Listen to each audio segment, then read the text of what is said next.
Hello and welcome to another seized gearbox video. Here I am at Tatton Park at the car show, stood amongst the rarest cars that they have here today.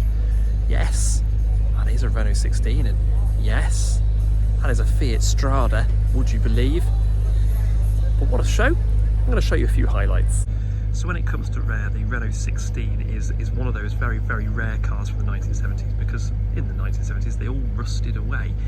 So there was a lot of corrosion involved in the Renault 16, but this one is a good survivor. One of, according to the sheet on the windscreen, and 13 surviving 16s. A lovely, lovely condition white one with, you know, incredibly clean engine bay. Handy place to store your oil. Genius manoeuvre. But yes, beautifully rare thing. And then we move next to it. Now obviously enjoying something of a revival in popularity thanks to the electric revival car that Renault have put out, the Renault 5.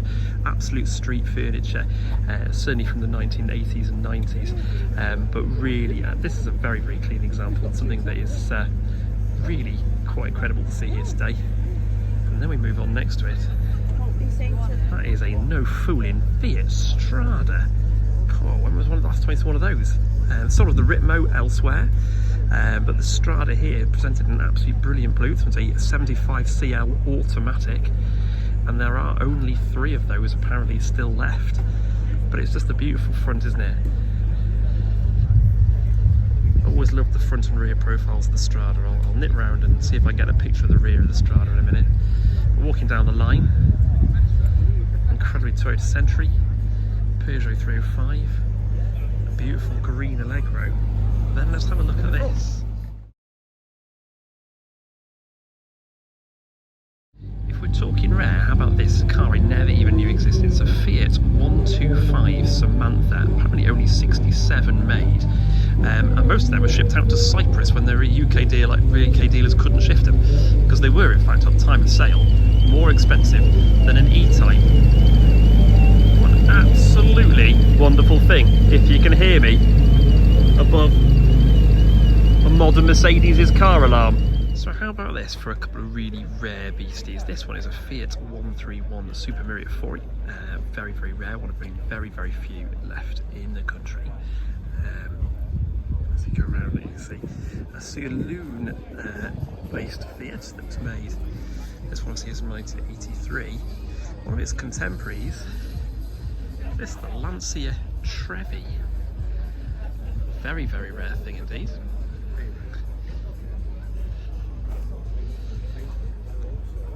And the rarity of this one, it claims to be the only surviving one. I'm not sure that's true, but I do love a Trevi because the dashboard. Superb design of dashboard. There's the rear elevation. Trevi. I'm fortunate because I have actually driven a Lancia Trevi, would you believe? I have a feeling there's actually another survivor, which is the other one I've driven. But I have driven one of these, and it was an absolute experience, especially with that dashboard. What a superbly rare thing. I'm very grateful to see this. Minor Trevi based correction. This is the one of one. It's the only Beta Trevi automatic still in existence. Look at that, what a lovely thing.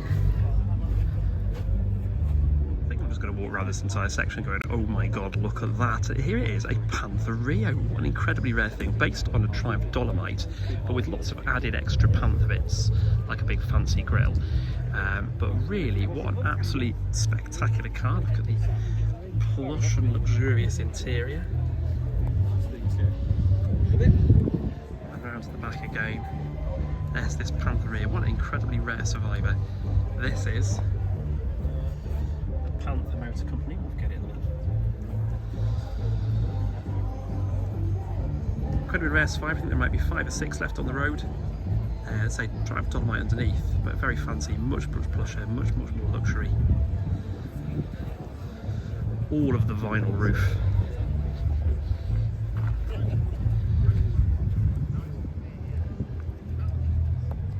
I mean, it's not the best looking thing, is it? Let's be honest.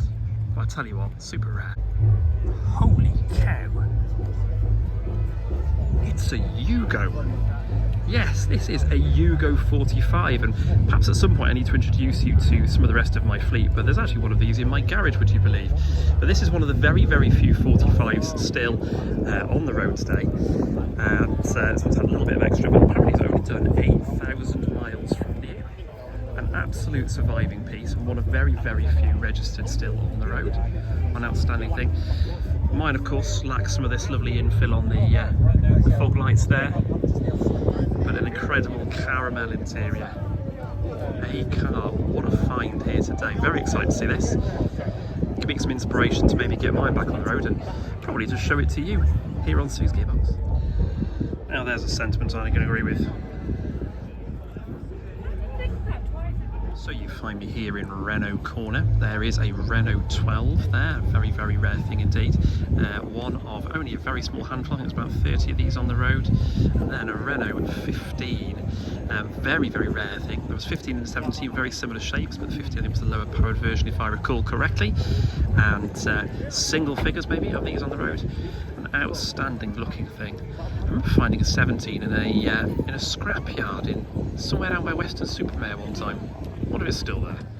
Now some cars have little labels to tell you exactly what they are, like a Talbot Horizon. Thankfully already knew what one of those was.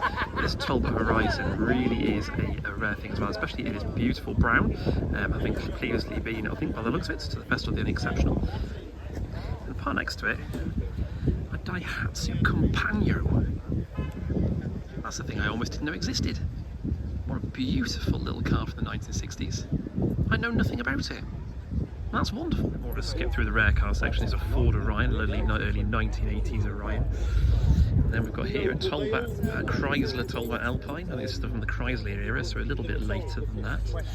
And then here a very early Subaru, so one of the very early 1980s Subarus. And then, well, it's like the Princess, isn't it? But the Morris version of. Fantastic. In the early 1980s, if you're a family man of, you know, some taste, why wouldn't you want a Morris Ital estate? What a wonderful thing. I have good memories of a Nissan Prairie. A friend of mine used to own one. A friend of mine, I suppose a friend of my parents used to own one, and it really was a wonderful thing. But you could put your fingers through the rust holes in it. Not this one. Really lovely example of the mark here. Look at those wheel trims. Perfect. So this is a Casalini Sulky. No, me neither. But I want one. All the way want one.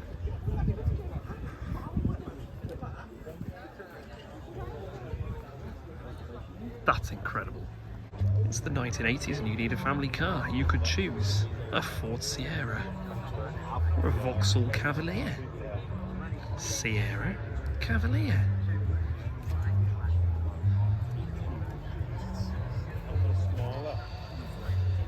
Gotta be the Vauxhall for me. And then if you want a rare sleeper that looks unassuming but will eat cars for breakfast, how about this Volvo 460 Turbo? Looks just like a normal standard saloon, doesn't it? But it's packing a turbo punch. It's 1.7 engine. Believed to be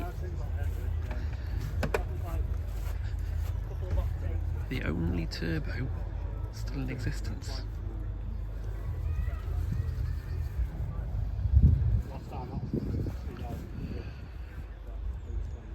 Yes, please. Definitely. One day maybe I'll do a video on my car history, but there's one of these in it.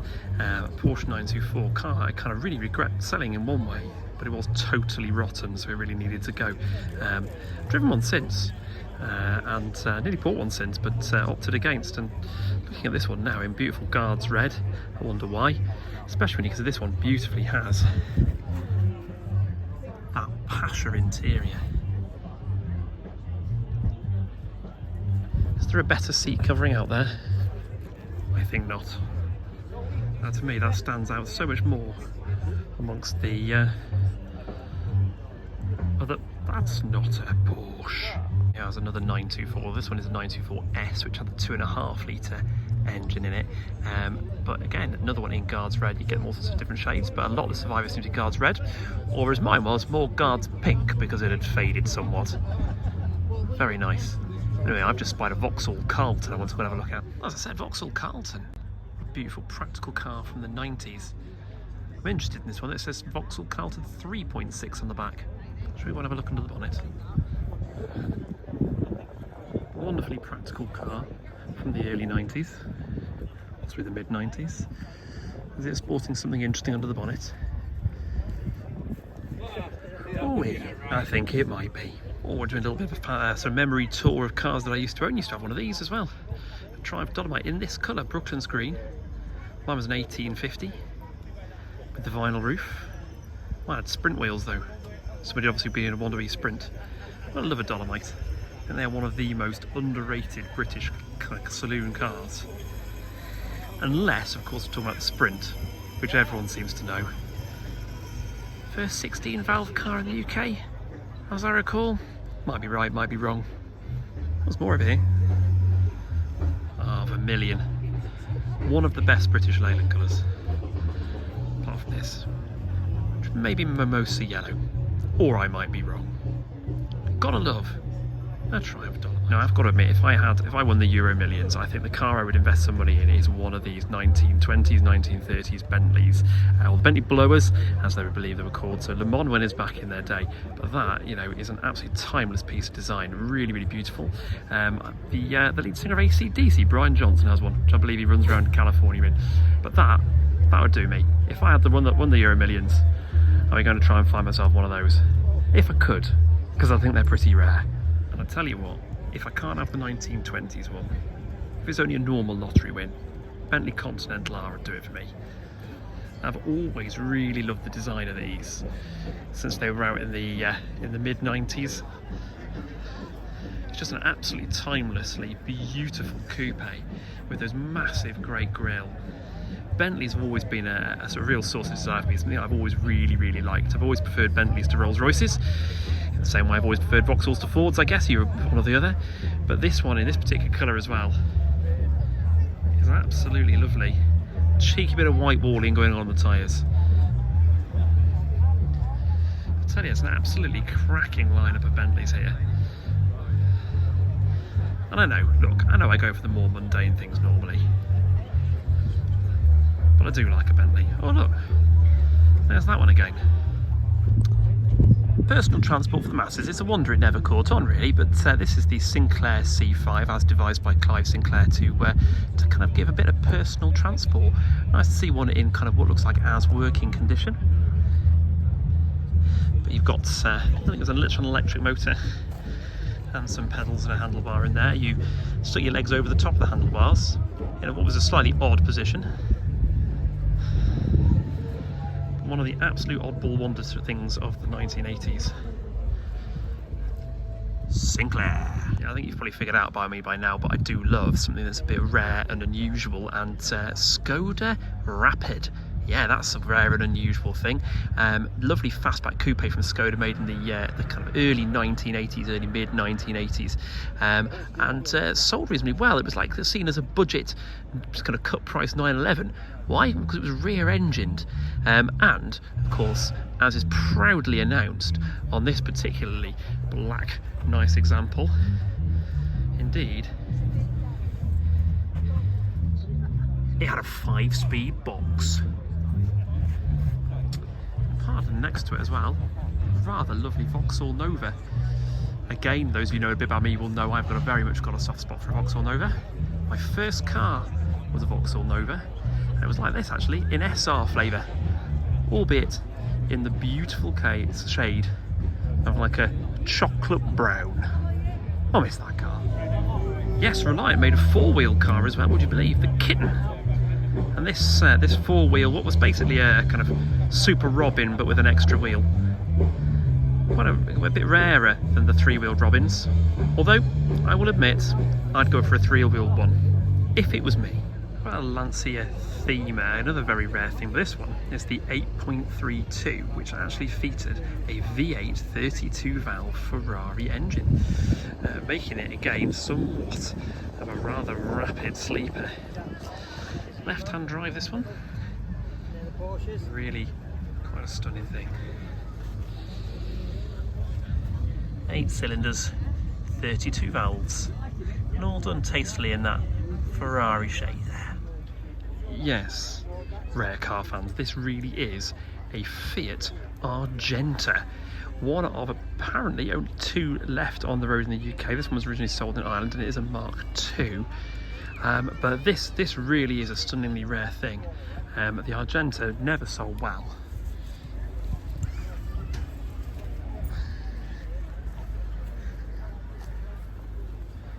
A stylishly good looking thing. A little bit more on the Fiat Argenta, just been chatting to the owner, and he says of course this one actually was bought in Ireland originally because the UK market never got the Mark II. They only ever got the Mark I, and by the time the Mark II came along there were still so many unsold Mark Is that Fiat UK just couldn't shift them. So we never got the Mark II, which makes this one doubly rare. So the guy's owned it for a few years, and apparently he's always wanted one since his dad owned one years ago, and this one popped up in like the next town. Amazing story. It's an old Sedan Ambassador, but an A reg, not a Y reg. Really a sort of facelifted version of the Princess, but probably actually so much more. I had the hatchback back, for example, which was always the original intention of this design, and a bit more refined and more ready for the 80s, because the Princess really was quite a revolutionary thing when it arrived in the mid-70s. A lovely example. And now for a few photos of cars I didn't get to video. Enjoy!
Well, stood here still in the rare car section, looking at some of these absolute rare beauties. It's time for me to say thank you very much for watching this Seas Gearbox video. It's been a pleasure to bring you some of the most rare and interesting vehicles here at Tatton Park. Definitely worth a visit, one of my highlight shows of the year. And so, thank you, goodbye, see you again in another video. Let's zoom on this gold Subaru. Ooh.